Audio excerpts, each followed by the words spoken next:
2024. Who will you be accountable to?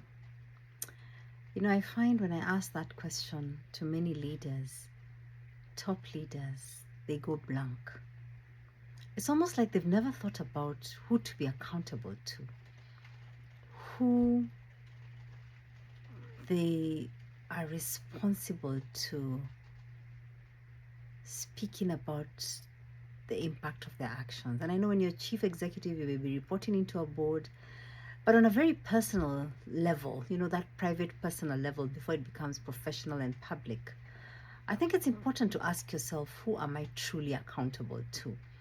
And how do I demonstrate that accountability? Because for a lot of people, that's something that they don't think about.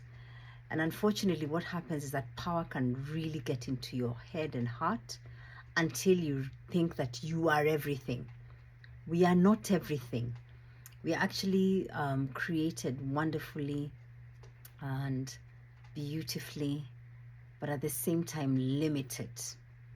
And because we're limited, then we need other people to help us, in a sense, fill in the gaps and grow in the space that we need to grow. So who are you accountable to for your actions? Have you ever thought about that? Or do you think you're kind of self-made and because of that, it's really up to you? Or you've achieved so much that really, how can you be accountable to anyone who hasn't achieved as much, which is arrogance of the highest level? Or I'm so brilliant, I'm so amazing, I'm so all those things, which is things that people think. And so I can't. Who is that who I would really be submitting myself to for their guidance, for their insights? I want to encourage you, especially you, the high achiever, you who's grown very fast, who has gone up the ladder, who's gotten fame and power and success very rapidly. Just know challenges must come. And I think what happens is that when we rise very fast, when I've seen leaders rising very fast, they are kind of oblivious to the fact that challenges will come. And so how about you asking yourself, who will you be accountable to this year, this month, this week? And who can you tell vulnerably, wisely, vulnerably? Be wise about your vulnerability and test and see whether they're trustworthy enough to actually talk about the things that you want to talk about. Because many times people don't really think about accountability until things get very hard. And I think you don't have to wait for things to get tough, which is part of the human existence. The fact that we should be open to suffering. We should expect it, if anything. We should lean into pain and we should ask ourselves, what's this pain supposed to be teaching me? Then that makes the world of a difference. So who are you accountable to is a question that will help you also gain perspective about what it is that you want to do. You see, what I have found happens is that a lot of people sometimes mistakenly believe they're an overnight success.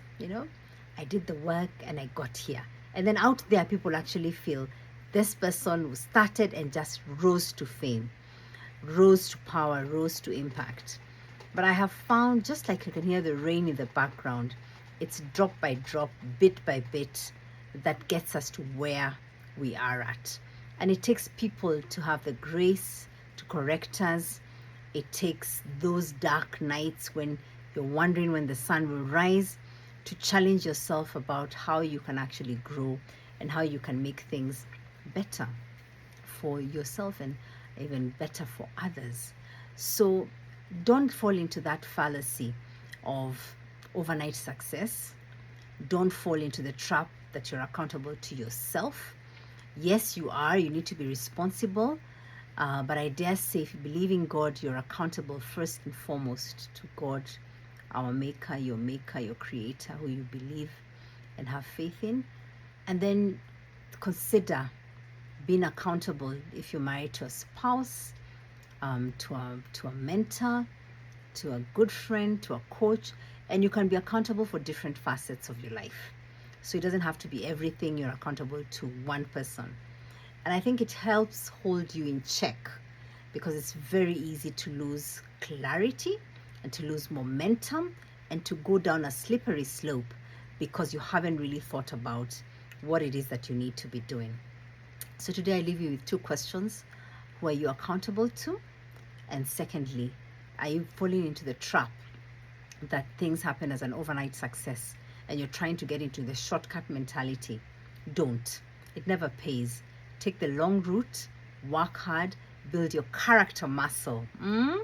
And as you build it, you'll begin to see the multiplier effect of your work and your impact, not only on yourself and your family, but also on others who may never say thank you, who you may never know, but you'll have the peace of mind that you're doing the right thing. You see, clarity also comes from practice. Do something repeatedly, and you begin to see the impact on you first, and the fact that it becomes a ritual rather than just a habit. So, I hope that these questions are helping you become your next best self. I want to encourage you, write in and tell us what is making a difference for you.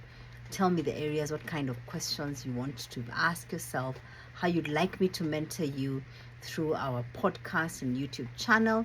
And I certainly hope as you're watching this, you've joined our Africa Risers Network, where you receive a lot more direct daily mentorship, inspiration, research, and insights to help you grow your leadership capability from strength to strength, from this level to the next level. Let me sign off now, wishing you the very best in making yourself more accountable, in going the long, higher route, in choosing not to take the shortcuts, and ultimately in investing in becoming your next best self. Thank you.